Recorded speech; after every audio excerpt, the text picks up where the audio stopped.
भद्रं कर्णेभिः शृणुयामदेवाः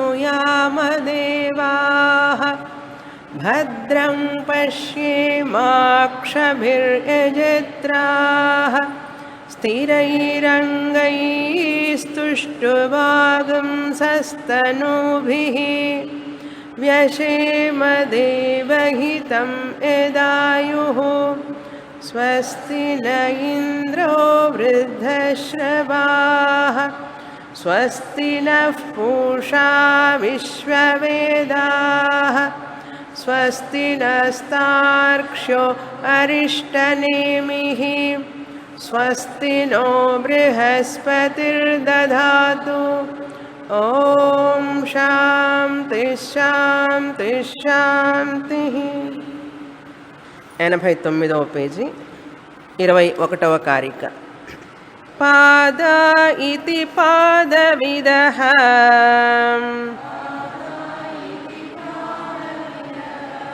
విషయ ఇతి తద్విదః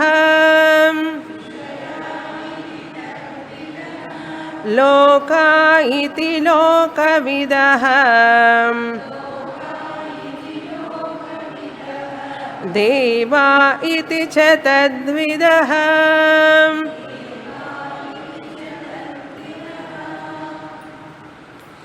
వేదాంత శాస్త్రంలో చెప్పబడినటువంటి విషయం ఆత్మ విషయం. ఆత్మ అంటే బ్రహ్మ. ఈ జగత్తంతా కూడా ఆత్మతో నిండి ఉన్నది. మనకు కనిపించేటటువంటి నామరూపాలన్నీ కూడా అనాత్మ అని చెప్పబడింది. ఆత్మ అనేటువంటిది కంటికి కనపడదు. అనాత్మ నామరూపాలన్నీ మనకు కంటికి కనిపిస్తాయి. మనకు ఏదైతే కనపడుతున్నదో ఇవన్నీ కూడా అనాత్మ, మిథ్య అంటుంది శాస్త్రం. ఇది సత్యం కాదు. నువ్వు ఈ సత్యం కాని దాన్ని చూస్తూ సత్యం అనుకుంటూ ఉన్నంతసేపు నీకు దుఃఖం తప్పదు అంటుంది. దాన్నే అజ్ఞానం అన్నాం. అజ్ఞానం అంటే ఏమిటి? ఈ చూసే నామరూపాలన్నీ కూడా సత్యం అనుకోవడమే అజ్ఞానం. ఈ చూసేవన్నీ కూడా పరమసత్యం కాదు. పరమసత్యం అనేటువంటిది ఆత్మస్వరూపం, బ్రహ్మస్వరూపం అన్నారు. ఆ ఆత్మస్వరూపం ఎక్కడ ఉన్నది, బ్రహ్మస్వరూపం ఎక్కడ ఉన్నది అని వెతుకుతారు చాలామంది. ఎక్కడెక్కడో వెతుకుతారు. ఒక వ్యక్తి ధనవంతుడు రైల్లో ప్రయాణం చేస్తున్నాడు. 1000 రూపాయల కట్టలు పెట్టుకొని ప్రయాణం చేస్తున్నాడు పెద్ద సూట్ కేసులో. అంటే ఆ సూట్ కేసులో ఇంకొక పెద్ద పర్సు, అందులో ఆ ధనమంతా పెట్టుకొని ప్రయాణిస్తున్నాడు. ఈ విషయం ఒక దొంగకి తెలిసింది. ఒక చోరుడు అనమాట. ఆ దొంగ కూడా ఈయనతో పాటే రైలు ఎక్కాడు. ఆ ధనవంతుడు ఈ దొంగ ఇద్దరు ఒకే కంపార్ట్మెంట్లో ఎదురెదురుగానే సీట్లు. ఈ దొంగ ఏం చేస్తున్నాడు? ఎప్పుడు ఈ ధనం తీసుకుందామా అని ప్రయత్నం చేస్తున్నాడు. కన్యాకుమారి నుంచి కాశ్మీరం వెళ్ళే రైలు 3 రోజులు పడుతుంది ప్రయాణం, 3 రాత్రుళ్ళు. అలా 3 రోజులు ప్రయాణం చేస్తూ ఉండగా 2 రోజులు అయింది. ధనవంతుడికి తెలిసిపోయింది, వీడు ఎదురుగా కూర్చున్నవాడు నన్ను గమనిస్తూ ఉన్నాడు అని చెప్పి చూస్తున్నాడు, జాగ్రత్తగా ఉన్నాడు. సో దొంగవాడు 2 రోజులు అయిన తర్వాత కూడా ధనం దొరకలేదు, ఎక్కడ పెట్టాడు ఈయన అని. ఆయన బాత్రూమ్కి వెళ్ళినప్పుడల్లా ఈ దొంగవాడు వెతుకుతుంటాడు. ఆ ధనవంతుడు బాత్రూమ్కి వెళ్ళినప్పుడల్లా అక్కడంతా వెతుకుతాడు, ఆయన ఉన్న చోట, ఆయన సామాన్ల దగ్గర. ధనం దొరకలే. తర్వాత వాడికి ఉండబట్టలేక ఆ ధనవంతుడిని అడిగాడు, మీరు ఇంత ధనం తెచ్చారు కదా, 1000 రూపాయల నోట్ల కట్లనన్నీ 2 రోజుల నుంచి చూస్తున్నాను, వెతికితే నాకు దొరకలేదు, నేను కాజేద్దామని వచ్చానే, ఎక్కడ పెట్టారు అసలు మీరు అని అడిగాడు. అడిగితే, నువ్వు బాత్రూమ్కి వెళ్ళినప్పుడు నా ధనమంతా కూడా నీ దుండు కింద పెట్టాను, నీ దుండు కిందే పెట్టాను నాయన నేను, నాకు తెలుసు నువ్వు గనక నా దుండు కింద పెట్టుకుంటే నువ్వు తీసుకుంటావు, నువ్వు వెతకని చోట పెట్టాను నేను అన్నాడు. ఆ దొంగవాడు వెతకని చోటు ఏది? తన తల కిందనే, దుండు కిందనే. ఆ దొంగవాడు అనుకున్నాడు, అయ్యోయ్యో నా దగ్గరే పెట్టుకొని నేను ధనాన్ని కాజేయలేకపోయినానే అని చెప్పి విచారపడ్డాడు. ఆ ధనవంతుడు ఎంత తెలియగలవాడో చూడండి. ఈ దొంగ తాను తెలియగలవాడిని అనుకున్నాడు, కానీ తన దగ్గర ఉన్నటువంటి ధనమే 2 రాత్రులుగా తన దగ్గరే ఉంటున్నది, ఆయన కనుక్కోలేకపోయినాడు. కథ చెప్తే ఎంత ఆనందంగా వింటున్నారు మీరు. అదేవిధంగా భగవంతుడు ఏం చేశాడు? ఆత్మస్వరూపాన్ని మనలోనే పెట్టాడు. ఇక్కడే ఉంది ఆత్మస్వరూపం. మనమంతా ఏం చేస్తున్నాం? బయట వెతుకుతున్నాం. భగవంతుని అడుగుతున్నాం, ఎక్కడ ఆత్మస్వరూపం, నువ్వు ఎక్కడున్నావు అని చెప్పి వెతుకుతున్నాం. భగవంతుడిని అడుగుతున్నాం మనం కూడా. ఆయన ధనవంతుడు కదా, ఆత్మను ఎక్కడ పెట్టావు, నువ్వు ఎక్కడ ఉంటున్నావు అంటే కృష్ణ పరమాత్మ అందుకే భగవద్గీతలో అవజానంతి మా మూఢాహ మానుషిం తనుమాశ్రితం అన్నారు. అహమాత్మా గుడాకేశ సర్వభూతాశయస్థిత. నేను అందరి హృదయ గుహయందు ఉన్నప్పటికీ కూడా వాళ్ళు తెలుసుకోవడం లేదు మూఢులు అర్జున. నేను వారి హృదయమునందే ఉంటే వాళ్ళు అక్కడెక్కడా వెతుకుతున్నారు తెలుసుకోకుండా అన్నారు. ఎందుకు తెలుసుకోలేకపోతున్నాం మనం అన్నారు. ఇక్కడే ఉంటే అది నా స్వరూపమే అయి ఉన్నప్పుడు ఎందుకు తెలుసుకోలేకపోతున్నామనంటే మనకు తగినటువంటి అర్హత లేదు తెలుసుకోవడానికి. అద్దం ముందున్నదండి, ముఖం కనపడటం లేదు అంటే ఎందుకు కనపడటం లేదు? అద్దం ఉన్నది కదా, ముఖం కనపడాలి కదా. అద్దం మీద బాగా దుమ్ము పెట్టున్నది, మురికి, అందుకని కనపడడం లేదు. కనుక ఏం చేయాలి? అద్దాన్ని చక్కగా తుడవాలి. తుడిస్తే మన ముఖం చక్కగా కనపడుతుంది. అదేవిధంగా మన మనస్సు అనే అద్దాన్ని మనం శుద్ధంగా ఉంచుకోవాలి. కామక్రోధాలు లేకుండా, ఈర్ష్య అసూయ లేకుండా ఆ మనస్సు ఎప్పుడైతే శుద్ధంగా ఉంటుందో ఆ మనస్సుకి ఆత్మస్వరూపం తెలుస్తుంది. ఎప్పుడు తెలుస్తుంది? గురువుగారు చెప్పినప్పుడు. గురువుగారు చెప్పినప్పుడు అటువంటి మనస్సుకి ఈ యొక్క ఆత్మజ్ఞానం లభిస్తుంది. కనుక వేదాంతం అది మాండూక్యోపనిషత్తు చదవాలంటే తయారుగా ఉండాలి. అలా ఉన్న వాళ్ళకే ఇది అర్థమవుతుంది. మనస్సుని అంత శుద్ధంగా ఉంచుకోవాలి. కనుక ఆత్మ అనాత్మ అనేటువంటిది వివరంగా తెలుసుకోవాలి. అనాత్మ అనేటువంటిది అది దుఃఖ కారణం, అది ఎంతవరకో అంతవరకే. దానికి ఎక్కువ ప్రాధాన్యం ఇచ్చామంటే మనం దుఃఖపడవలసి ఉంటుంది. కనుక ఈ ఆత్మని తెలుసుకోకుండా ఈ ఆత్మ అంటే ఏమిటి అని చెప్పి రకరకాలుగా సిద్ధాంతాలు వచ్చినాయి. ఆత్మ అంటే ఇదని అదేని రకరకాలుగా చెప్తున్నారు, కానీ ఎవరు తురియ ఆత్మని తెలుసుకోవడంలే. పెద్ద పెద్ద పండితులే మహానుభావులు అనుకుంటున్న మహానుభావులు. ఓకే, అంటే శాస్త్రం చదవని వాళ్ళందరూ కూడా ద్విపాద పశువు అంటుంది శాస్త్రం. శంకరాచార్యుల వారు భాష్యం రాసేటప్పుడు అజ్ఞాని, ఆత్మ అజ్ఞాని తన స్వరూపాన్ని తాను తెలుసుకోకుండా ఈ భౌతిక శరీరాన్ని తాను అనుకునేవాడు ద్విపాద పశువు అంది. ద్విపాద పశువు. పశువుకి సహజంగా 4 కాళ్ళు ఉంటాయి. పశువుకి తాను ఆత్మనని తెలియదు, కానీ మనిషి తెలుసుకోవాలి. శాస్త్రం ఇచ్చింది ఎవరి కోసం? మన కోసం. భగవద్గీత ఉపనిషత్తులన్నీ మన కోసం చెప్పబడినాయి. మనం అది తెలుసుకున్నప్పుడు మనం దైవీ సంపన్నులం అవుతాం, దైవస్వరూపులం అవుతాం.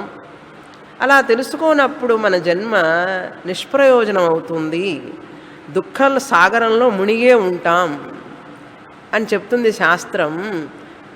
అటువంటి అజ్ఞాని ద్విపాద పశువుతో సమానం అన్నారు. ద్విపాద పశువు సమానం కాదు, ద్విపాద పశువు, 2 కాళ్ళ జంతువు అని అర్థం. 11 నెంబర్ బస్సు నెంబర్ 11 తెలుసు కదా, ఇది కూడా బస్సే. బస్సు లాంటిదే కదండి. జ్ఞానం లేనంతసేపు ఒక మిషన్ లాగా పనిచేస్తున్నాడు. పొద్దున్న లేస్తే బ్రేక్ఫాస్ట్ తింటాడు, మధ్యాహ్నం లంచ్, నైట్ డిన్నర్, తినగానే నిద్రపోతాడు, కాసేపు టీవీ చూస్తాడు. ఇలా చేసుకుంటూ ఒక కాలం గడుపుతూ ఉన్నాడు. ఒక మిషన్ లాగా చేస్తున్నాడు. దీనికి 2 కాళ్ళు ఉన్నాయి, 11 నెంబర్ అనమాట. ఈ బస్సు 11 నెంబర్ బస్సు. అంతకంటే ఏం సాధిస్తున్నాడు మనిషి? శాస్త్రం చెప్తోంది కాదు, నీ యొక్క స్వరూపాన్ని తెలుసుకుంటే నీకు దుఃఖం అనేదే ఉండదు అని చెప్తుంది శాస్త్రం. ఇలా తెలుసుకోకుండా ఏదేదో ఆత్మ అది ఇది అని చెప్తున్నారు. ఇక్కడ గౌడపాదాచార్యుల వారు చెప్తున్నారు, ప్రాణమే ఆత్మని చెప్తాడు. తురీయ ఆత్మ కాదు ఆత్మ, ప్రాణమే ఆత్మ అనేవాళ్ళు కొంతమంది. 35 సిద్ధాంతాలు చెప్తున్నారు. 35 మనం మొదటి నుంచి మొదలుపెట్టాం. ప్రాణ అనేది మొదటిది. మీరు లెక్క పెట్టుకుంటూ వెళితే 35 వస్తాయి. నెంబర్ వేసుకోండి కావాలంటే. ప్రాణ ఇతి ప్రాణవిద అన్నారు 20వ శ్లోకంలో. ప్రాణ ఇతి ప్రాణవిద హైరణ్య గర్భా, వీళ్ళు ప్రాణమే ఆత్మ అని అంటారు. భూతాని ఇది భూతవిద అన్నారు. గుణవిద. భూతాని ఇది తద్విద అంటే భూతములను పంచభూతాలను తెలుసుకొని వీళ్ళు నిరీశ్వరవాదులు అని చెప్పాను. ప్రకృతివాదులు అన్నమాట వీరు. వీరేం చెప్తారు? వీళ్ళనే లోకాయతికాహ అంటారు. లోకాయతికాహ భూతాని. వీళ్ళు ఆత్మ అంటే ఈ యొక్క ప్రకృతి ఆత్మ అంటారు. తర్వాత 3వ సిద్ధాంతం గుణాహ ఇది గుణవిద. గుణములే 3 గుణములు సత్వరజస్తమో గుణములే ఆత్మ అని చెప్పేవాళ్ళు. ఆత్మ అంటే ఏమిటి? అల్టిమేట్ రియాలిటీ అంటారు. చిట్ట చివరి సత్యం, పరమ సత్యం ఏది అంటే ఇది అని వాళ్ళు చెప్పుకుంటున్నారు ఆ సిద్ధాంతాల వాళ్ళు. అల్టిమేట్ రియాలిటీ అంటారు. మనం ఏం చెప్తాం? అల్టిమేట్ రియాలిటీ, చివరి సత్యం, పరమ సత్యం ఏమిటి అంటే ఆత్మ, బ్రహ్మ చైతన్యం అని చెప్తాం మనం. వాళ్ళు అలా చెప్పరు. ఒక్కొక్క సిద్ధాంతం వాళ్ళు ఒక్కొక్క రకంగా. 3వ సిద్ధాంతం వాళ్ళు గుణములే పరమసత్యం అని అర్థం. ఇక్కడ పరమసత్యం అంటే మీరు గుర్తుపెట్టుకోండి, అల్టిమేట్ రియాలిటీ అని అర్థం. పరమసత్యం, పరమ అంటే అల్టిమేట్, సత్యం అంటే రియాలిటీ. పరమసత్యం అండి, దాన్ని మించిన ఇంకా సత్యం ఏది లేదండి అనేవాళ్ళు అనమాట. 3. 4 తత్వాని ఇది తద్విద అని చెప్పాం. శైవాహ, శైవులు. శివతత్వం, ఆత్మతత్వం, అవిద్యాతత్వం అని 3 తత్వాలు చెప్పేవాళ్ళు వీళ్ళు. శైవాహ వీళ్ళే దీన్ని పరమసత్యం అంటారు. చెప్పాను కదా, ఒక్కటి కనుక మిస్సింగ్ టు టేక్, మనం మిస్ అయితే ఒక సత్యాన్ని తెలుసుకోవడం ఎన్నో రకాలైనటువంటి అపోహలకి దారితీస్తుంది. దాన్నే మిస్టేక్ అన్నారు. మిస్టేక్ అంటే ఏమిటండి? Missing to take the truth is called mistake. ఉన్నదాన్ని ఉన్నట్లుగా గ్రహించకపోవడమే కదా మిస్టేక్. వీళ్ళందరూ తురియ ఆత్మని మిస్ అయినారు. మిస్ అవ్వడం వల్ల వేరే ఏమిటేమిటో అర్థం చేసుకుంటున్నారు. తర్వాత శ్లోకంలో కారికలో 21వ కారికలో చూసాం. పాద ఇది పాదవిద. పాద అంటే కాళ్ళు కాదు ఇక్కడ. పాద అంటే ప్రథమ పాద జాగ్రత్త అవస్థ, ద్వితీయ పాద స్వప్నావస్థ, తృతీయ పాద సుషుప్తి అవస్థ అని చెప్పి తెలుసుకున్నాం. ఏ ఉపనిషత్తులో? ఈ ఉపనిషత్తులోనే, మాండోక్య ఉపనిషత్తులో 1వ అధ్యాయంలో. కనుక తురీయ పాద 4 పాదాలు. ఈ పాదాలే పరమసత్యం, ఈ 4 పాదాలే పరమసత్యం అని చెప్తారు వీళ్ళు. మనమేం చెప్తాం? ఆ 3 పాదాలు సత్యం కాదు, అవి కార్యపాదములు, ఇది కార్యకారణ విలక్షణం అని చెప్పాం. పాద ఇది పాదవిద. చతురవయవ విశిష్ట అని చెప్పేవాళ్ళు వీళ్ళు. తర్వాత 6వ సిద్ధాంతం విషయాః ఇది తద్విదః. విషయాః అంటే ఇక్కడ శబ్ద విషయం, గంధ విషయం, రూప విషయం, మనం తెలుసుకునే విషయాలన్నీ ఉన్నాయి చూసారా. ఇప్పుడు మీరు వింటున్నారు నా మాటలు, ఇది శబ్ద విషయం. ఈ పుష్పాన్ని గనక చూస్తే ఇది రూప విషయం. ఆ గుళ్ళో నుంచి మనకు అగరబత్తి వాసన వస్తుంటుంది అప్పుడప్పుడు, అది గంధ విషయం. అప్పుడప్పుడు ఇక్కడ మన క్లాసుకు ముందు రోజు పెళ్ళి కనుక జరిగి ఉంటే ఆహార పదార్థాల వాసన కూడా వస్తుంటుంది. ఇవన్నీ వస్తూ ఉంటాయి. ఇవన్నీ విషయాలే. ఈ విషయాలే ఈ ప్రపంచం అంటే ఏమిటండి అన్నాడు ఒకడు. ఈ ప్రపంచంలో పరమసత్యం ఏమిటండి? ఏముంది? చూసే రూపాలు, వినే శబ్దాలు, శబ్ద విషయాలు, రూప విషయాలు, గంధ విషయాలు, స్పర్శ విషయాలు, రస విషయాలు, ఇంతకంటే ఏముందండి ప్రపంచంలో? ఇదే పరమసత్యం అనేవాళ్ళు. విషయాః అంటే వీళ్ళు వాతాయన వాదయ, వీళ్ళు వాతాయన వాదం. నాగార్జున, చాణుక్య వీళ్ళందరూ ఈ వాదం అన్నమాట.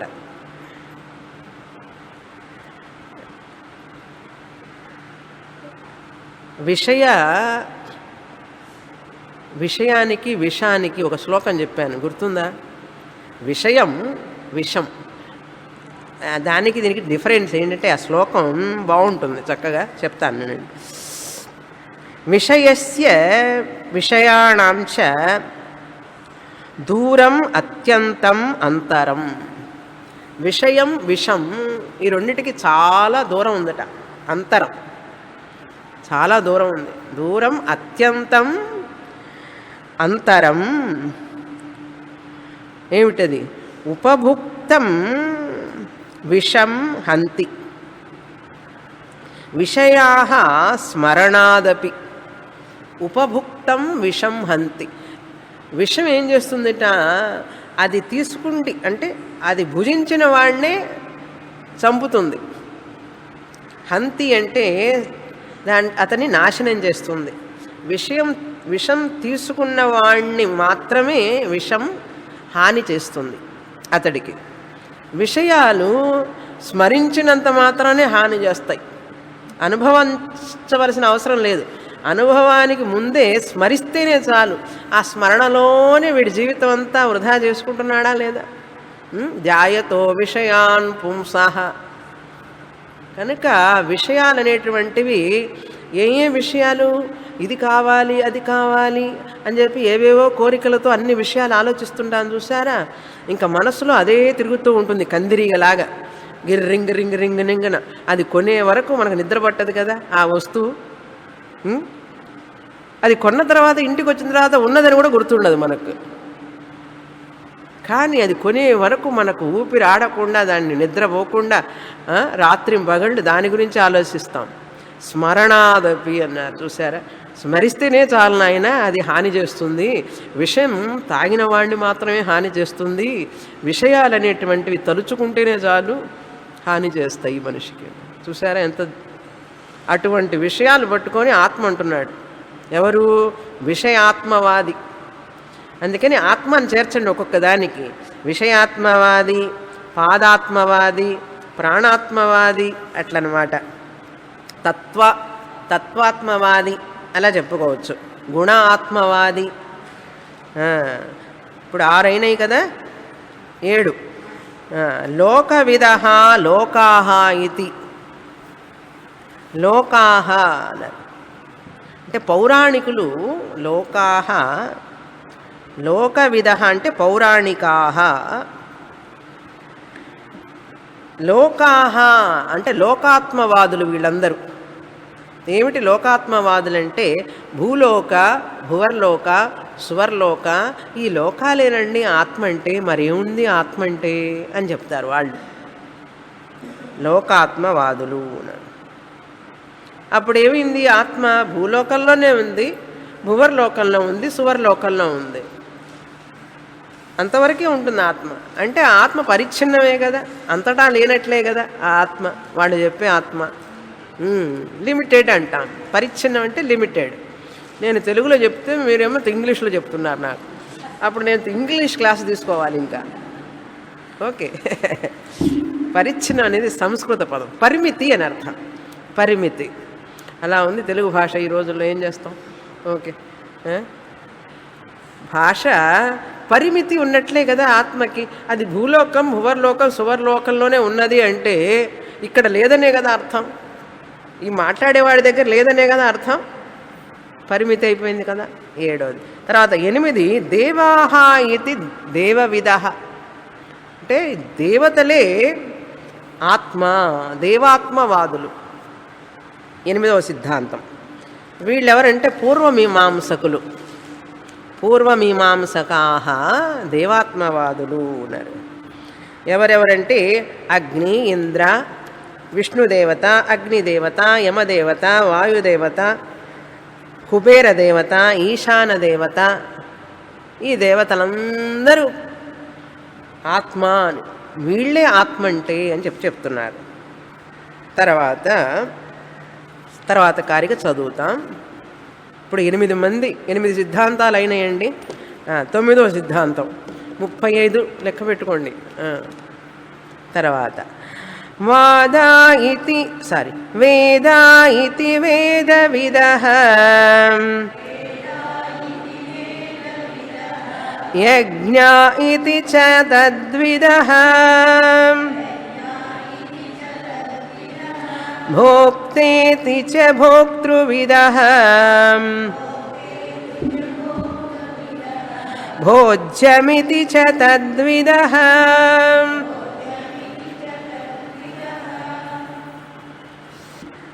వేదాః ఇతి వేదవిదః. వేదవిదః అంటే వేదాలను చదువుకున్న వాళ్ళు.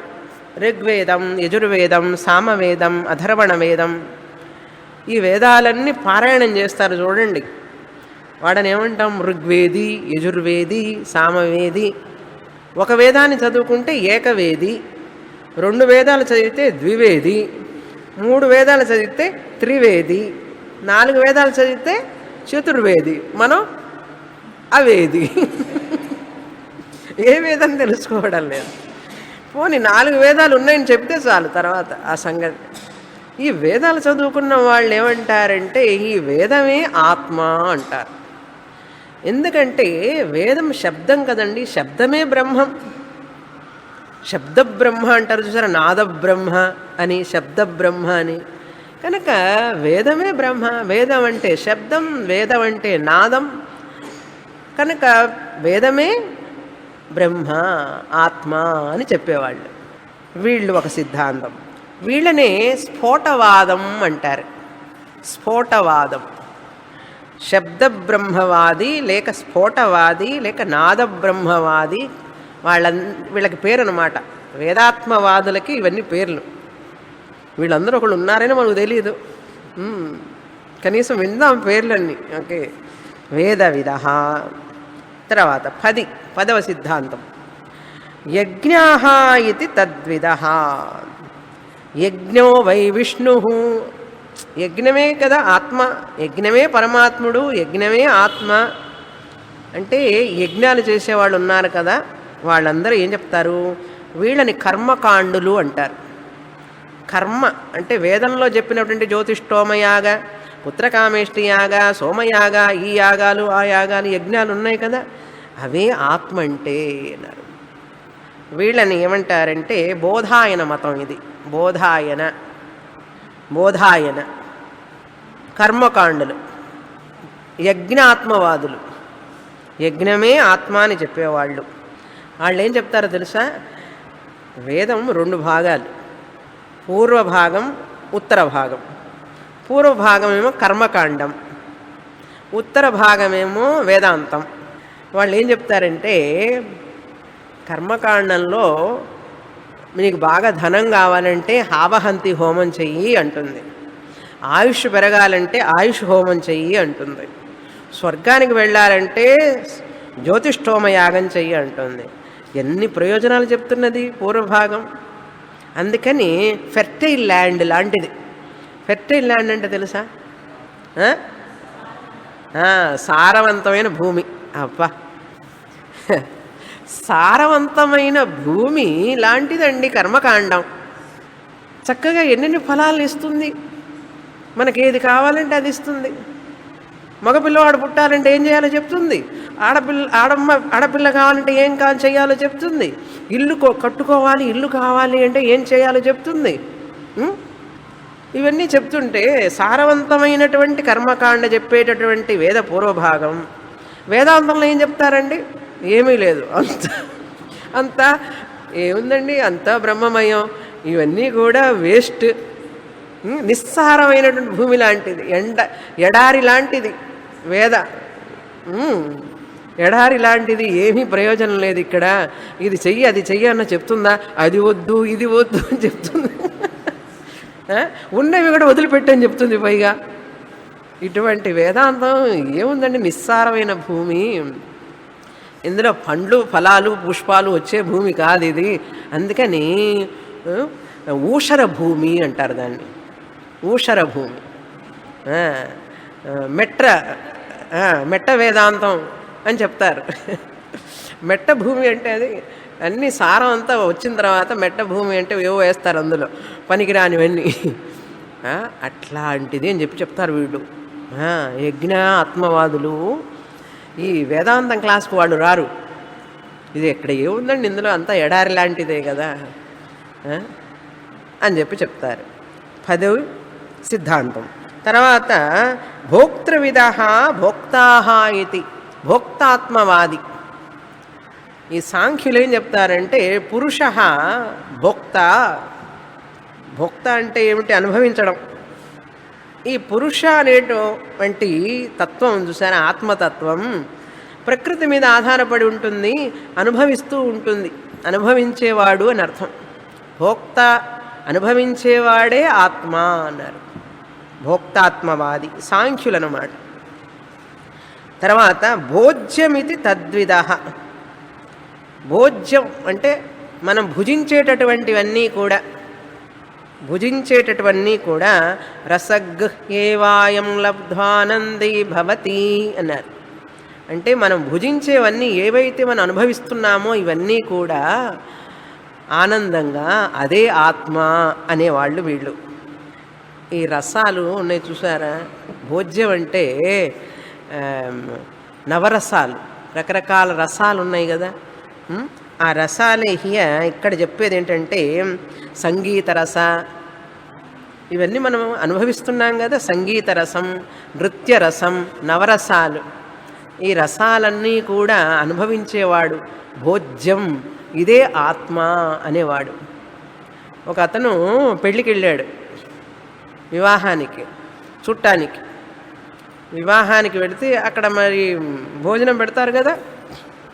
పెళ్లి పందిట్లోకి వెళ్లకుండా ముందు భోజనశాలకు వెళ్ళాడు.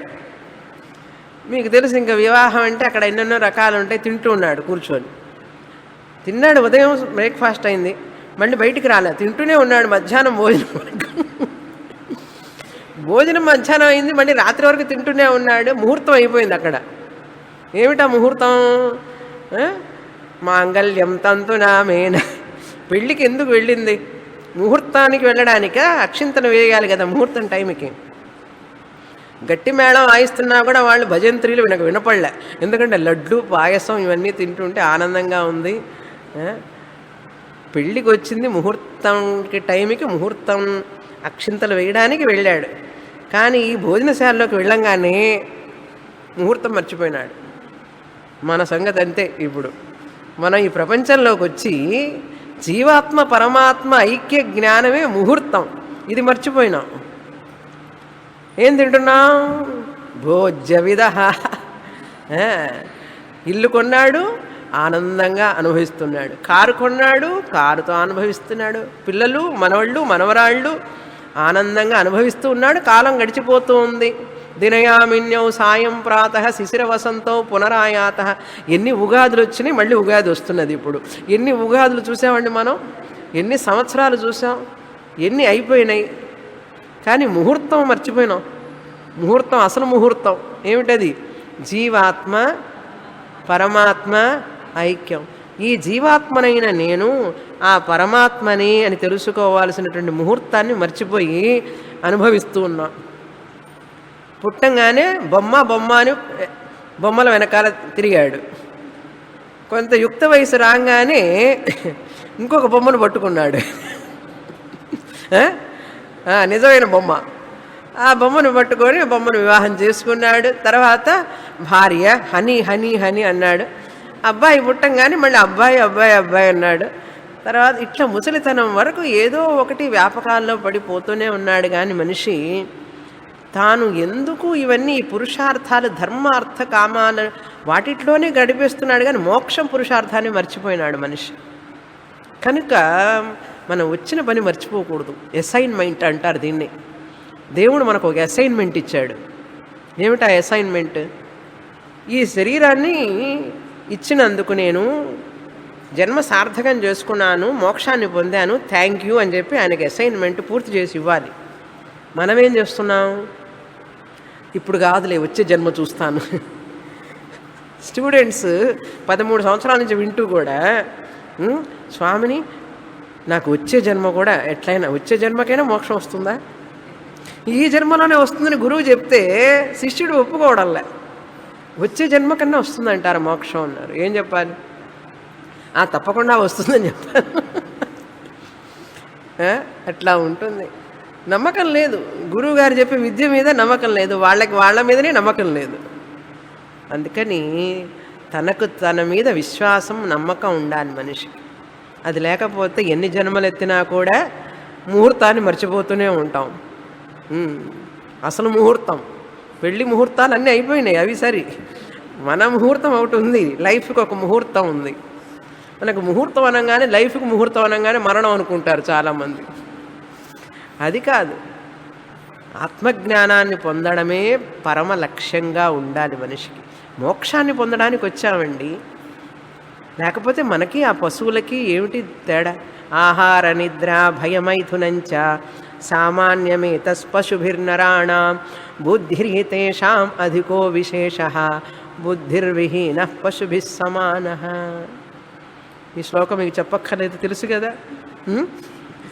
ఇవన్నీ ఎల్కేజీ లెసన్స్లో చెప్పాను, తత్వబోధలో చెప్పింది ఇవన్నీ కూడా.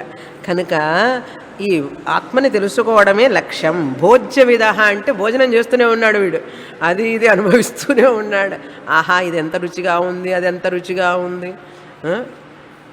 వృధా అయిపోతున్నది కాలం. వీళ్ళు 12వ సిద్ధాంతం అండి ఇది. తర్వాత కారిక 23. ఈ ఆత్మని తెలుసుకున్న వాడికి వేదాలు ఎక్కడున్నాయండి? వేదాహ అవేదా భవంతి అన్నాడు. వేదాలు చదువు, వేదాలు చదవద్దని చెప్పలేదు. వేదాల యొక్క అర్థాన్ని తెలుసుకోవద్దు. ఈ పారాయణం చేసేవాళ్ళు ఉన్నారు చూసారా, వాళ్ళ అర్థాన్ని తెలుసుకోవడానికి ప్రయత్నం చేయరు. అర్థాన్ని తెలుసుకోవడమే కదా కావాలి. ఒక వ్యక్తి షాపుకి వెళ్ళాడు బొమ్మలు కొనడానికి. ఈ చిన్నపిల్లవాడు పోయినాడు, వాళ్ళ కొడుకు. ఆయన కొంటున్నాడు బొమ్మలు వీడి కోసం. బొమ్మ కొన్నాడు, తీసుకొచ్చాడు ఇంటికి.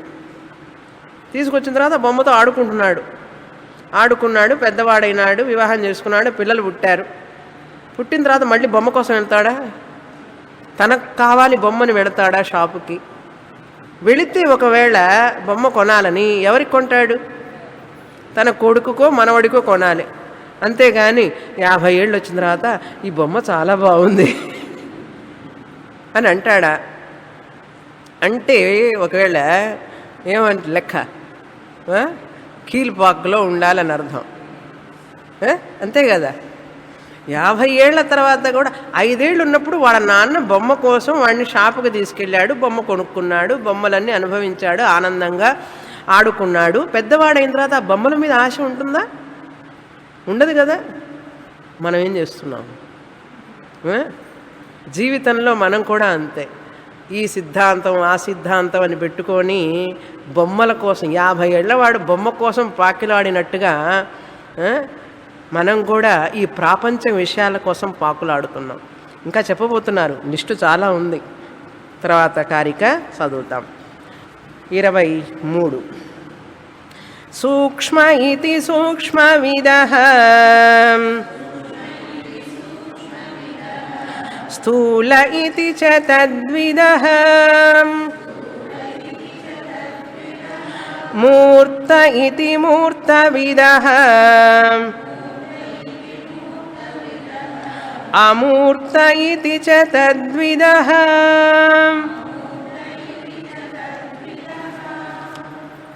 సూక్ష్మ ఇది సూక్ష్మవిదః. 13వ 12 అయిపోయినాయి. 13వ సిద్ధాంతం.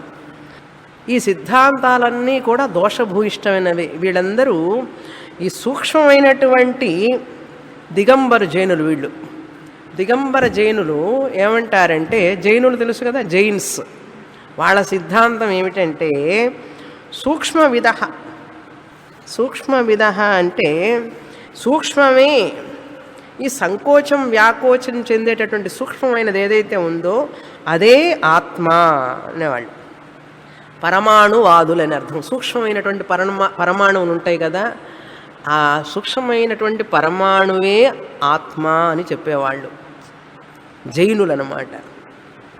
దిగంబర జైనులు వీళ్ళు 13వ సిద్ధాంతం. తర్వాత స్థూల ఇతి తద్విదః. స్థూలవిద స్థూల ఇతి, స్థూలమైనటువంటిదే ఆత్మ. స్థూలాత్మవాదులు వీళ్ళు. జైనులేమో సూక్ష్మాత్మవాదులు, వీళ్ళేమో స్థూలాత్మవాదులు. స్థూలాత్మ అంటే ఆత్మ ఎంత పెద్దది అంటే నీ శరీరం ఎంత పెద్దదో అంత పెద్దది ఆత్మ అంటాడు. ఇప్పుడు ఈ శరీరం ఉంది కదా, ఇప్పుడు 50 కేజీలు ఉన్న శరీరం 80 కేజీలు అయిందనుకోండి, అంటే ఏమైంది? అప్పుడు వ్యాకోచం చెందింది కదా. స్థూలం వ్యాకోచం చెందింది, మళ్ళీ సంకోచం వ్యాకోచం. స్థూల ఆత్మ అంటే ఏనుగు శరీరంలో ఎంత ఉంటుంది ఆత్మ? పెద్ద ఆత్మ ఉంటుంది. ఆ శరీరం అంత ఉంటుందండి ఆత్మ. మన శరీరంలో మన శరీరం అంత ఉంటుంది. చీమ శరీరంలో చీమ అంత ఉంటుంది. ఇది లెక్క ఆత్మ. ఇవన్నీ వింటుంటే మనకు నవ్వు వస్తుంది. కానీ ఆ సిద్ధాంతాలన్నీ ఉన్నాయి ఇప్పటికీ కూడా. జైనులు ఉన్నారు ఇప్పటికీ కూడా. వాళ్ళు చెప్పే సిద్ధాంతమే వాళ్ళు కరెక్ట్ అంటారు. ఏం చెప్తావు? కనుక స్థూలవిద వీళ్ళేనండి చార్వాకులు అంటే. ఈ స్థూలం అంటే ఏమిటి? శరీరం. శరీరమే ఆత్మ అనేవాళ్ళు చార్వాకులు. చారు వాక్కు. చారు అంటే చాలా స్వీట్గా మాట్లాడతారు. చాలా స్వీట్గా ఉంటాయి వాళ్ళ మాటలు. ఏం మాట్లాడతారో తెలుసా వాళ్ళు? రుణం కృత్వా ఘృతం బిభేత్. రుణం చేసైనా సరే నేతి గారెలు తిను అన్నాడు. ఘృతం అంటే నెయ్యి. గారెలని వాళ్ళు చెప్పలేదు, నేను చెప్తున్నా. ఓకే, నేతి గారెలు ఎలా తినాలండి? నేతి గారెలు డబ్బులు లేవు కదా అంటే అప్పు చేసుకునైనా తిను అని అన్నాడు. అప్పు చేసైనా తిను అన్నాడు. రుణం కృత్వా ఘృతం పిబేత్ యావజ్జీవేత్ సుఖం జీవేత్. జీవించినంతకాలం సుఖంగా జీవించు. ఇది మొదటిది. యావజ్జీవేత్ సుఖం జీవేత్ రుణం కృత్వా ఘృతం పిబేత్. ఏమంటే సుఖంగా జీవించాలంటే ధనం కావాలి కదా అంటే ధనం అప్పు తీసుకో. ఏముంది, బ్యాంక్కి ఇస్తున్నది కదా. ఇప్పుడు బ్యాంక్ అందరికి ఇస్తున్నది కదా, అప్పులు చెయ్యి అన్నాడు. ఏమంటే అప్పు ఎట్లా తీరుస్తానండి, నాకేం ఉద్యోగం లేదు, సంపాదించాలి కదా, ఉద్యోగం లేకుండా నేను అప్పు తీరుస్తానంటే అప్పు ఎందుకు తీర్చడం, ఎగ్గొట్టి పోదాం అంటూ. అప్పు తీర్చకపోయినా పర్వాలేదు అన్నాడు. అప్పు తీర్చకపోతే పాపం వస్తుంది కదండి అన్నాడు. ఎవరికిరా పాపం? శరీరం పోయిన తర్వాత పుణ్యం ఏమిటి పాపం ఏమిటి? భస్మీభూత దేహస్య పునరాగమనం కుతః యావజ్జీవేత్ సుఖం జీవేత్ రుణం కృత్వా ఘృతం పిబేత్. అప్పులు ఎట్లా తీర్చేదంటే అప్పు తీర్చవాకు పర్వాలేదు అన్నాడు. పుణ్యపాపం అంటే భస్మీభూత దేహస్య, చనిపోయిన తర్వాత ఇది భస్మం అయిపోతుంది కదరా, ఇంకా పుణ్యం ఎక్కడుంది పాపం ఎక్కడుంది అన్నాడు. పునరాగమనం కుత. ఎవండి మళ్ళీ తర్వాత పట్టుకుంటే వాడు నన్ను అని అడిగాడు. భస్మీ అయిపోయింది కదా, భస్మం అయిపోయింది శరీరం, ఇంక అప్పు తీర్చక్కలేదు అన్నాడు. అంటే అప్పు తీసుకున్నవాడు అడుగుతున్నాడు, ఏమండి మళ్ళీ ఒకవేళ నేను పుట్టాను అనుకోండి, పుట్టిన తర్వాత వాడు మళ్ళీ నన్ను అప్పు అడుగుతాడు కదా, పోయిన జన్మలో నన్ను అప్పు తీసుకున్నావు నాకు తీర్చు అంటాడు కదా. అంటే పునరాగమనం కుతః, మళ్ళీ తిరిగి వచ్చేది ఎక్కడుంది? నువ్వు చూసావు ఎక్కడన్నా మనవాడు పోయినవాడు వచ్చాడా? పోయినవాడు ఎక్కడన్నా వచ్చాడండి? అదే మనిషి అదే రూపం వచ్చాడా? చూసారా మీరు ఎవరన్నా? అందుకని మనం పోయిన తర్వాత రావడం లేదు, ప్రశ్న లేదు. హాయిగా ఉన్నంతకాలం వీళ్ళు ఎక్కడున్నారు తెలుసా? ఇప్పుడు ఇక్కడే ఉన్నారు. ఇప్పుడు మన సమాజంలో ఉన్న వాళ్ళందరూ వీళ్ళే. ప్రస్తుత సమాజంలో ఉన్న వాళ్ళందరూ హాయిగా బతికిన నాళ్ళు ఆనందంగా జీవించు, ఏముంది, గవర్నమెంట్ ఇస్తుంది కదా, పుణ్యం లేదు పాపం లేదు, వచ్చే జన్మల ఎవరు చూశారు అవన్నీ, హాయిగా జీవించన్నాడు. మన శాస్త్ర సిద్ధాంతం ఏం చెప్తుంది? కర్మ సిద్ధాంతం నా భుక్తం క్షీయతే కర్మ జన్మకోటి శతైరపి అంటుంది. వీడేమంటాడు?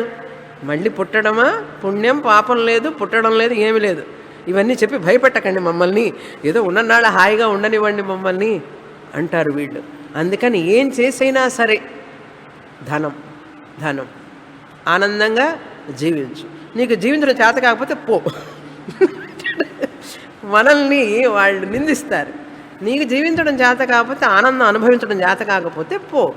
నేను మాత్రం ఈ పుణ్యం పాపాలు పట్టించుకుంటూ ఉన్నది కాస్త ఆనందంగా జీవించకుండా ఎవరు ఉంటారంటాడు. భౌతికవాదులు అన్నమాట వీళ్ళు, మెటీరియలిస్ట్స్ అంటారు వీళ్ళని, భౌతికవాదులు. వాళ్ళకి పుణ్య పాప భయం ఉండదు, పునర్జన్మ భయం ఉండదు, ఏముండదు. శాస్త్రం శాస్త్రమా గీస్త్రమా అంటారు. శాస్త్రం ఎక్కడుందండి అంటారు. వాళ్ళు ఈ శాస్త్రానికి విలువనిస్తారా ఏంటి? వాళ్ళ లెక్కన శాస్త్రం కూడా లెక్కలేదండి వాళ్ళకి. వాళ్ళకి ఎవరు లెక్క అంటే ఎవరూ లేదు. వాళ్ళకి శరీరమే, ఈ శరీర భోగం. 5 స్టార్ హోటల్స్, ఇంకా 10 స్టార్ వెళ్ళలేదనుకుంటే, రాలేదేమో, 3 స్టార్ 5 స్టార్ హోటల్స్ వాళ్ళ కళ్ళని అక్కడే ఉంటాయన్నమాట. మెటీరియలిస్ట్స్ అంటారు వాళ్ళని. తర్వాత స్థూల విధ అయిపోయింది 14. 15వ సిద్ధాంతం మూర్త ఇది మూర్త విధ. మూర్తం అంటే వీళ్ళు శుద్ధాద్వైతులండి, శుద్ధాద్వైతులు అంటారు వీళ్ళని. 15వ సిద్ధాంతం వాళ్ళు. పరమసత్యం ఏమిటంటే ప్రపంచంలో ఈ మూర్తి, మనం పూజించే భగవంతుడి మూర్తిని చూసారా, విగ్రహం, ఇదే పరమసత్యం అంటాడు వాడు. ఆ విగ్రహమే పరమసత్యం. మూర్త విధ మన ఇష్టదేవత, పర్సనల్ గాడ్, మన ఇష్టదేవత ఉంటాడు కదా, ఆ ఇష్టదేవతే పరమసత్యం అంటారు. అది వాళ్ళ లెక్క. ఇష్టదేవతే పరమసత్యం. వల్లభాచార్య మతం. శుద్ధాద్వైతులంటే వల్లభాచార్య మతం. అందుకని వాళ్ళు ఆ మూర్తి ఉంటుంది కదా, ఆ భగవంతుడు వాళ్ళ మూర్తి, ఆ మూర్తికి రోజు స్నానం చేయించి, మనం స్నానం చేయిస్తాం, అభిషేకం చేస్తాం, పంచదార నైవేద్యం అన్నీ పెడతాం. వాళ్ళు ఇంకా కాస్త ఎక్స్ట్రా చేస్తారు. ఈ పవళింపు సేవలు ఇవన్నీ ఉన్నాయి చూసారా. ఒక పాట కూడా ఉంది అన్నమాచార్య కీర్తన, డోలాయాం హర డోలాయాం. డోలాయం అంటే ఏంటి? పవళింపు సేవ. ఆయన ఉయ్యాలు ఊపటం, వింజామరలు, మస్కిటో నెట్ కూడా, ఎందుకంటే దోమను కొట్టకుండా. ఎందుకంటే ఆ మూర్తే పరమసత్యం కదా, మరి ఆయనకి దోమను కొడితే కదా గుడ్ నైట్ పెట్టాలి, ఆల్ అవుట్ పెట్టాలి. ఇట్లా మనిషికి ఎన్ని సేవలు చేస్తారో అన్ని సేవలు ఆ విగ్రహానికి చేస్తారు. ఆ విగ్రహమే పరమసత్యం అన్నాడు. మన శాస్త్రం ఏం చెప్తోంది? విగ్రహాన్ని ఆరాధించు, విగ్రహాన్ని ఆరాధించు, ఏకరూప పూజ చెయ్యి. కొంతకాలం చేసిన తర్వాత ఎదిగి ఆ ఏకరూపంలో నుంచి విశ్వరూపానికి వచ్చి, విశ్వరూపంలోంచి అరూప బ్రహ్మాన్ని తెలుసుకోవాలి నువ్వు. ఆ జీవాత్మ పరమాత్మ ఐక్యం అంటే వీళ్ళు ఐక్యమా? నేనెట్లా ఐక్యాన్ని అవుతాను? నేను దాసుణ్ణి అంటాడు. దాసుణ్ణి నేను స్వామిని కాను అని చెప్పంటారు వీళ్ళు. అదే కదండి కరెక్ట్. అద్వైతం ఏం చెప్తుంది? ఆ పరమాత్ముణ్ణి నేనే, జీవాత్ముడు పరమాత్ముడు ఒక్కటే అంటే వీళ్ళు అంటారు, నువ్వు అట్లా గనక అంటే నువ్వు నరకానికి పోతావు, పాపం నీకు అని అంటారు వీళ్ళు. వల్లభాచార్య మతం. అందుకని వాళ్ళకి పూజ చేసే విగ్రహం పరమసత్యం. ఇంకా చెప్పాలంటే కృష్ణ కాన్షియస్ వాళ్ళు, ఇదే టైప్. ఆ కృష్ణుడే పరమసత్యం. నువ్వు శివుణ్ణి పూజించావంటే నరకానికి వెళ్ళిపోతావు. వాళ్ళ అంత పరమ వీరశైవం, వీర వైష్ణవం అంటారు దీన్ని. వీరం అంటే ఏమిటి? వాళ్ళ దేవుడే గొప్ప. ఇంకే దేవుణ్ణైనా పూజించావంటే నువ్వు పాతాళానికి పోతావు అంట. ఇదే అండి చెప్పింది శాస్త్రం. నామరూపం విగ్రహాన్ని దేనికి ఇచ్చారు నీకు? ఆ దేవుణ్ణి ఆరాధించి మనసు చిత్తశుద్ధిని పొంది, మనస్సు ఏకాగ్రతని పొంది, అప్పుడు ఆ పరమసత్యాన్ని, ఆత్మస్వరూపాన్ని తెలుసుకోవాలి అని చెప్పి అంటే వీడేం చేస్తాడు? దాన్నే పట్టుకుంటాడు. ఆ విగ్రహాన్నే పట్టుకొని ఆ విగ్రహమే పరమసత్యం, ఆ విగ్రహానికి అన్నీ చేస్తూ ఉంటాడు. ఎంతకాలం తెలుసా? 15 ఏళ్ళు 20 ఏళ్ల వరకు చేయవలసింది 80, 90 ఆఖరి శ్వాస వరకు. ఎవరైనా ఇట్లా మాట్లాడితే వాళ్ళకేం తెలుసండి? మాండుక్యం మాట్లాడకూడదు, మాండుక్యం చెప్పకూడదు ఎవరికి. మాండుక్యం ఇలా చెప్తే ఇవన్నీ వస్తాయి కదా, అందుకని ఈ ఉపనిషత్తులు చెప్పకూడదు ఎవరికి. విగ్రహారాధనే పరమసత్యం. వేదంలో ఇక్కడ చెప్పలేదండి. విగ్రహారాధన ఉన్నదని చెప్పింది, విగ్రహాన్ని ఆరాధించమని చెప్పింది, కానీ విగ్రహమే పరమసత్యం అని ఎక్కడా చెప్పలేదు. కానీ మూఢుడి మనిషి ఎంత మూఢత్వం అంటే, తాను పట్టిన కుందేటికి 3 కాళ్ళు. కుందేటికి ఎన్ని కాళ్ళు అండి? 4 కాళ్ళు. కానీ వీడేమంటాడు? 3 కాళ్ళు, విగ్రహమే సత్యం అంటాడు. అంటే ఎవరికి నష్టం అండి? శాస్త్రానికా నష్టం? ఆ జీవికి ముక్తి రాదు కదా, జన్మ జన్మలు జన్మలు ఎత్తాలి మళ్ళీ మళ్ళీ. విగ్రహారాధన అంటే మూర్తినే సత్యంగా భావించేవాళ్ళు. ఇప్పుడు మనం చేసే మూర్తి కూడా అది ఎంతవరకు అంటే కొంతకాలం వరకే, అంతేగాని జీవితాంతం ఆ మూర్తి ఆయన పూజ చేయకపోతే ఆరతి అన్ని రకాల బొమ్మలు పెడతారు. మూర్తి పెట్టి ఆరతి ఇచ్చేటప్పుడు ఈయన కనుక మిస్ అయితే, అమ్మో ఇవాళ ఏదో అవుతుంది నాకు, ఇవాళ ఏదో అవుతుంది, ఎందుకంటే ఆ మూర్తి నన్ను ఏదో చేస్తాడు ఈవేళ. ఆ బొమ్మలో ఉన్నటువంటి స్వామి కరెక్ట్గా మూర్తి ఇచ్చేటప్పుడు కరెక్ట్గా ఆయన పువ్వు కింద పడింది అనుకోండి, ఎంత అపరాధం. పిచ్చి అనమాట, అంత పిచ్చి అనమాట. ఆ విగ్రహం అది మన చెబితే మనల్ని చూసి శాస్త్రం నవ్వుతున్నది. ఏ ఉపాయ సోవతారాయ, ఈ ఉపాయాలన్నీ కూడా అవతారాయ, మనల్ని ఈ సంసారాన్ని నుంచి దాటించడానికి వచ్చింది ఈ విగ్రహారాధన. ఒకడేమో విగ్రహాలే లేవంటాడు, ఇంకోడేమో విగ్రహమే సత్యం అంటాడు. వీళ్ళిద్దరిని ఏం చేయాలి ఇప్పుడు? ఒకడేమో విగ్రహారాధనే వద్దు అంటాడు, అది తప్పు అంటాడు.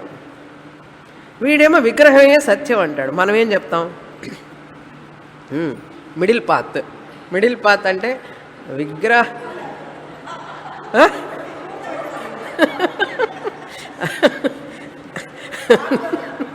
అంచున పెడితే పడకేం చేస్తాయి? పుష్పం సరిగ్గా పెట్టలేదు, పడిందే అనుకోండి, చెట్టు నుంచి పుష్పం పడదా ఏమిటి? అంతేగాని ఆ దీపం కూడా ఆరదించేటప్పుడు కర్పూరం ఆరిపోయింది సపోజ్, అమ్మో ఇంకేదో అవుతుంది వేళ. ఏమవుతుంది? కర్పూరం గాలి వచ్చిందండి, ఆరిపోయిందండి. కానీ మనం ఏం చేస్తాం? నిద్రపోం. అంత భయం చాలు. ఓకే, మూర్త విధ అంటే అంత భయం అండి. అందుకని ఏం చేస్తారు తెలుసా వీళ్ళు? ఇంటి డాక్టర్ని మార్చినట్లుగా అప్పుడప్పుడు ఈయన్ని కూడా మారుస్తాడు. మూర్తిని పూజించి కొంతకాలం ఈయన వల్ల ఏం కావడం లేదండి, మనం అనుకున్న పనులన్నీ కావడం లేదు కనుక ఏం చేస్తారంటే ఇంటిని ఫ్యామిలీ డాక్టర్ని మార్చినట్లుగా న్యూ డాక్టర్ లాగానే దేవుణ్ణి కూడా మార్చి కొత్త విగ్రహం వస్తుంది లోపలికి వచ్చి. ఎప్పటి నుంచి అన్నారు? ఇప్పుడేనండి మొదలు పెట్టామన్నాడు. మధ్యలో ఎట్ట కులదైవం కూడా ఎందుకంటే అబ్బాయికి ఉద్యోగం రాలేదు, అమ్మాయికి పెళ్లి కాలేదు, ఈయన ఇన్ని సంవత్సరాలుగా పూజిస్తూ ఉంటే అన్ని సమస్యలే వచ్చినాయి కనుక మార్చేసేయండి అంటనే అన్నాను. ఆ మూర్తిని తీసేసి వేరే మూర్తిని పెట్టి ఆయనకు పవళింపు సేవ, ఆ విగ్రహాలను తీసుకెళ్ళి ఎక్కడో ఎవరికో ఇచ్చేస్తారు. అంటే భగవంతుడు ఒక చెప్పాలా ఇది మన అవసరానికి ఉపయోగింపడేటటువంటి వస్తువు, మన అవసరానికి ఉపయోగించుకునే వస్తువు. కానీ భగవంతుడి మీద గౌరవం ఉందా, భక్తి ఉన్నదా, శ్రద్ధ ఉన్నదా? భగవంతుడు అంటాడు, ఒరే ఎందుకురా ఇట్లా చేస్తావు నిన్ను అందుకే చెప్పాను, నన్ను నా నిజస్వరూపం తెలుసుకో, లేకపోతే నువ్వు ఎప్పుడైనా పారేస్తావు నన్ను, నాకు తెలుసు అన్నాడు. భగవంతుడే అన్నాడు, నువ్వు గనక నన్ను తెలుసుకోకపోతే నాకే ఆపద. ఏంటి వినపడిందా? నువ్వు కనుక నా నిజస్వరూపాన్ని తెలుసుకోకపోతే నాకే ఆపద అన్నాడు భగవంతుడు. ఎందుకన్నాడు? నువ్వు ఎటువంటి ప్రమాదంలోనైనా పడే ఆస్కారం ఉన్నది నా యొక్క నిజస్వరూపాన్ని తెలుసుకోకపోతే అన్నాడు భగవంతుడు. ఆ వార్తను వినేవాడు ఎవడండి? ఆయన పుస్తకం పట్టుకొని, ఆ భగవద్గీత పట్టుకొని ఆయన చెప్పిన మాటలను వక్రీకరించి వీడికి బుద్ధికి తగినట్లుగా అన్వయించుకుంటున్నాడు. ఎంత గొప్పవాడు చూసారా మనిషి! భగవంతుడు చెప్పినటువంటి, భగవద్గీతలో చెప్పినటువంటి ఆ యొక్క శ్లోకాలు తీసుకొని తన బుద్ధికి అనుగుణంగా అన్వయించుకొని ప్రచారం చేస్తున్నాడంటే భగవంతుడు ఏం చేయాలి అప్పుడు? వీడా నా భక్తుడు అని చెప్పి కూర్చోవాలి ఆయన దిగులు పడుతూ. అట్లా ఉన్నారు భక్తులంటే. ఆయన చెప్పిన ఉపనిషత్తులే, ఆయన చెప్పినటువంటి భగవద్గీతే తీసుకొని వక్రంగా చెప్పడం నేర్చుకుంటున్నాడు మనిషి. ఆయనకు నష్టమా? భగవంతుడికి నష్టమా? వీడికే నష్టం. ఆ కృష్ణ కాన్షియస్ వాళ్ళు రాస్తారు పుస్తకం మీద, శంకరాచార్యుల వారి పుస్తకాలు చదవకండి అని జస్ట్ రాస్తారు అందులో. ఆయన కృష్ణుడంటే పరమాత్ముడు అంటాడు, వేరే వేరే. ఆయన అంటే ఆత్మ అంటాడు, కృష్ణుడు అంటే వాళ్ళకి విగ్రహమే. ఆ కృష్ణుడు రూపమే పరమసత్యం వాళ్ళకి. కృష్ణుడు ఏమంటున్నాడు? అవజానంతి మా మూఢాః కృష్ణ కాన్షియస్ పీపుల్ మానుషీం తనుమాశ్రితం. నేను ఒక శరీరాన్ని పొందిన వాడిగా వాళ్ళు భావిస్తున్నారు. ఈ శరీరమే వాడు సత్యం అనుకుంటున్నాడు, దేవకీ పుత్రుడే సత్యం అనుకుంటున్నాడు. నేను అన్ని శరీరాల్లో ఆత్మరూపంగా ఉన్నానని వాళ్ళకి తెలియడం లేదు, మూఢాహ అంటున్నాడు. కృష్ణ కాన్షియస్ వాళ్లే కాదు, అట్లా మాట్లాడేవాళ్ళు ఎవరైనా సరే, కోట్ల కోట్ల మంది వాళ్ళ మిషన్స్. పైగా కృష్ణుడి పేరు చెప్పంగానే అందరూ భగవద్గీత చెప్తున్నారని చెప్పి అక్కడికి పరిగెడతారు. చూడండి ఎంత ట్రాప్ అయిపోతున్నారు. ఆ పుస్తకాలు ఫ్రీగా దొరుకుతాయి. పైగా ఇది అంటే మనం కొనుక్కోవాలి. కనుక ఫ్రీగా దొరికే పుస్తకం బెటరా, డబ్బులు ఇచ్చి కొనుక్కునే పుస్తకం బెటరా అంటే ఫ్రీగా వస్తే మంచిదండి అన్నాడు. ఫ్రీగా కాదు, 100,000 ఇచ్చినా కూడా కొనుక్కోకూడదు. చెప్పకపోతే తెలియదు మనకు. ఎందుకంటే జనానికి ఏది మంచి మార్గం, ఏది కరెక్ట్ మార్గం కాదో మనకు ఎలా తెలుస్తుంది చెప్పేవాడు లేకపోతే? కృష్ణుడిని పూజించు, ఆరాధించు, అంతేగాని కృష్ణుడే పరమసత్యం అనవాకు. కృష్ణుడే చెప్పాడు నేను పరమసత్యం కాదురా అని కృష్ణుడే చెప్పాడు, నువ్వేమో కృష్ణుడిని పరమసత్యం అంటున్నాడు. కృష్ణ రూపాన్ని పరమసత్యం అంటున్నాడు. కృష్ణుడు అంటాడు ఇది నా ఒక రూపం అన్నాడు, ఇది ఒక అవతారం, నేను రాముడిగా పుట్టాను. వాళ్ళు రాముడిని కూడా ఒప్పుకోరు. పైగా రాముడు హరే రామ రామ రామ హరే అనకూడదు. వెళ్ళారా గుడికి? హరే కృష్ణ కృష్ణ కృష్ణ హరే అనాలి. బెంగళూరు వెళ్ళి చూడండి, ఆ టెంపుల్కి వెళితే హరే కృష్ణ కృష్ణ కృష్ణ హరే హరే అని వెళ్ళాలి.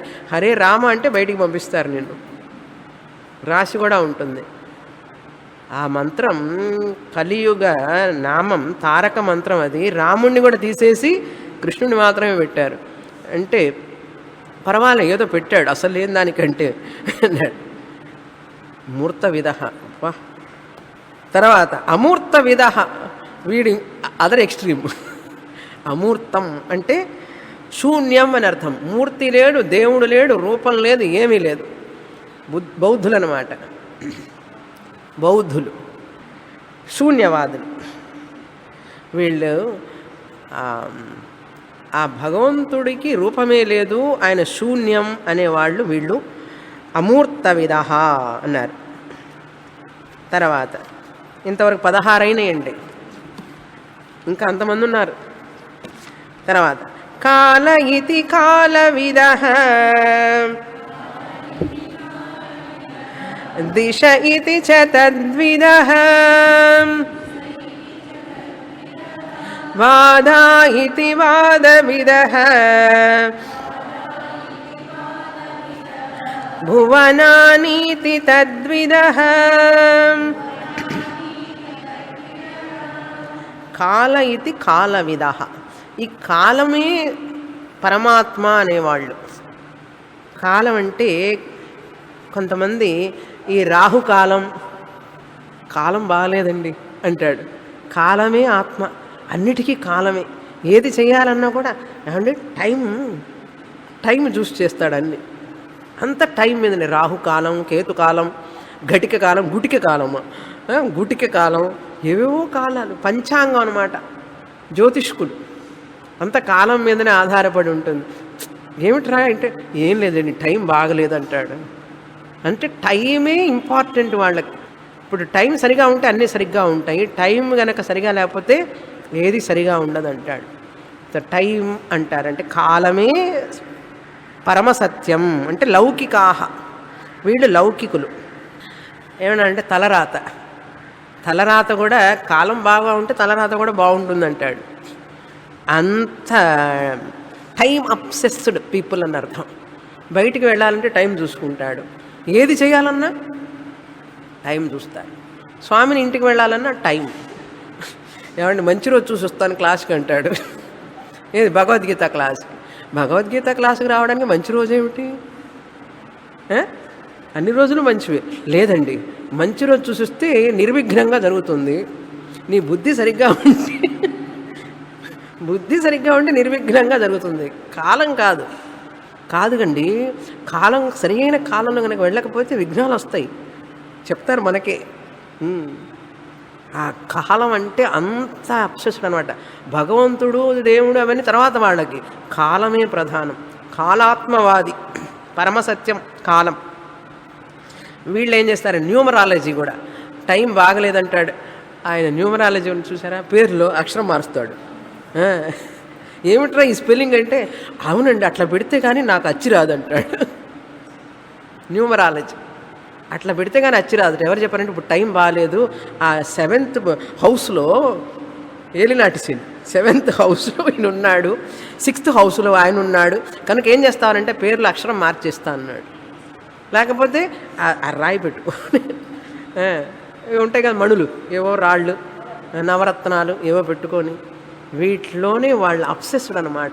ఇదే పరమసత్యం. తురియ ఆత్మ కాదు, ఇవి కాదు, ఇదే ఆత్మ అన్నారు కాలాత్మవాది.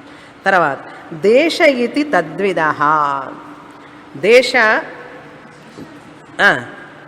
దిశ. ఓకే, దిశ ఇది తద్విద. దిశ అంటే దిక్కులు. ఈ దిక్కులే పరమ ఆత్మ. అందుకని నమస్కారం చేసేటప్పుడు స్వామిని ఇటు తిరగండి అంటారు నన్నే. కూర్చున్న దాన్ని ఇప్పుడు కూర్చున్నా కదా మామూలుగా, మీరు ఇటు తిరగండి అంటారు. ఏమిటంటే ఇటు సౌత్ అండి. సంధ్యావందనం చేయాలంటే తూర్పు వైపు ఉదయం పూట, సాయంత్రం పూట పడమర వైపు. ఓకే, ఇట్లాంటివి ఏమైనా చేయడానికి ఉపాసన చేసేటప్పుడు కొంచెం దిక్కులు చూసి ఆ రిచువల్స్ చేసేటప్పుడు ఇటువైపు తిరిగి కూర్చోవాలి ఆయన, ఈశాన్యం వైపు అవేవో చెప్తారు వాళ్ళు. అది పర్వాలేదు. ఇంకా ప్రతిదానికి అన్నానికి కూర్చునేటప్పుడు ఎటు కూర్చోవాలి, పడుకునేటప్పుడు తల ఇటు పెట్టుకోవాలి, వాస్తు ఇక చెప్పక్కర్లేదు వాళ్ళ సంగతి. కిటికీలు మారుస్తారు, తలుపులు మారుస్తారు, గోడలు మారుస్తారు, వాస్తు. పూజ్య స్వామీజీ అంటారు, ఏమీ మార్చక్కర్లేదురా నీ బుద్ధి మార్చుకుంటారు దయానంద స్వామీజీ. వీడు ఇది మార్చుకోడు, కట్టిన ఇల్లంతా పడగొడతాడు, మారుస్తాడు. ఏం చెప్పాలి అంటే దిశ ఇది తద్విద అంటే దిక్కులు ఇదేనండి. ఆ దిక్కు కనుక నేను చేశానంటే నాకు బాగా జరుగుతుందండి, నాకు అన్నీ చక్కగా జరగాలంటే ఇటువైపు ప్రయాణం, నేను అటువైపు ప్రయాణం చేయనండి అంటాడు. ఏమంటే నాకు అచ్చి రాదంటాడు. కలిసి రావడం లేదండి అన్నాడు. కలిసి రావట్లేదని చెప్పి ఆఫీసులో సీటు మారుస్తాడు. స్వామీజీ జోక్ చెప్తున్నాను. ఒకసారి స్వామీజీ భిక్షకి వెళ్తే టేబుల్ మీద పెడితే ఏమిటి ఇటు పెట్టారంటే, స్వామీజీ ఇటే పెట్టాలి, ఇటే, this is the right direction అన్నారు. అక్కడ ఏముంది, వాల్ ఉంది, గోడ చూస్తూ తినాలి స్వామీజీ. ఎవరు ఉండరు ఎదురుగా, ఎందుకంటే అట్టే పెట్టాలి ఇట భోజనం, ఎందుకంటే దిక్కులు. నెంబర్ కూడా అట్లాగే. ఒకసారి స్వామీజీ ఏదో ఫోటో ఇచ్చారట, ఫోటో ఇవ్వండి మీద అన్నారట. ఫోటో ఇస్తేను ఆ ఫోటో వెనకాల నెంబర్స్ ఉంటాయి కదా, అదేదో నెంబర్ ఉందిట. వాళ్ళు ఇంటికి వెళ్ళి ఆ ఫోటో ప్రింట్అవుట్ వేయిస్తే ఒక నెంబర్ వచ్చింది. ఆ ఫోటో నెంబర్ వెనకాల ఇలా డిజిటల్ కదా అంతా, ఇప్పుడు ఆ నెంబర్ ఉంటుంది. మళ్ళీ తిరిగి ఇచ్చాట స్వామీజీకి. ఇచ్చి, స్వామీజీ ఈ నెంబర్ నాకు అచ్చి రాదు స్వామీజీ, వేరే ఇంకో ఫోటో ఇవ్వండి అన్నట. స్వామి చెప్తున్నారు, ఇవన్నీ నాకు అనుభవాలు, గౌడపాదాచార్యుల వారు చెప్పింది కరెక్టే, ఉం? ఇట్లా అనమాట జనాలు. నెంబర్ అంటే ఆ నెంబర్ కూడా 9వ అంకె నాకు కరెక్ట్గా రాదండి అన్నాడు. అది రాయలేదు, మనం చెప్పుకోవాలి అది కూడా. అంకెలు కూడా కొంతమందికి నీకు lucky number, correct lucky number ఏదండి లక్కీ నెంబర్ అన్నాడు. నాకు 9 అయితే లక్కీ నెంబర్ అండి అన్నాడు ఒకడు. అయ్యో 9 నాకు పనికి రాదండి అన్నాడు. కారు నెంబర్ కూడా, నేను కారు కొనేటప్పుడు స్వామిని మీకు ఏ నెంబర్ కావాలని అడిగాడు. ఏ నెంబర్ అయితే ఏముందన్న, కాదు స్వామిని మీ లక్కీ నెంబర్ చెప్పండి అన్నాడు. నాకు అన్ని నెంబర్ లక్కీ అన్నా. ఏదో ఒక నెంబర్ చెప్పండి స్వామీజీ అన్న. నేను అడగను, ఏ నెంబర్ వస్తే ఆ నెంబర్ తీసుకురా అన్న. కారు నెంబర్కి ఎంతమంది సెలక్షన్, సంఖ్యాత్మ విధ అని చెప్పాలి వాళ్ళందరికీ. పూర్ణమద పూర్ణమిదం పూర్ణాత్ పూర్ణముదచ్యతే పూర్ణస్య పూర్ణమాదాయ పూర్ణమేవావశిష్యతే. ఓం శాంతి శాంతి శాంతి. హరి ఓం. శ్రీ గురుభ్యో నమః. హరి ఓం.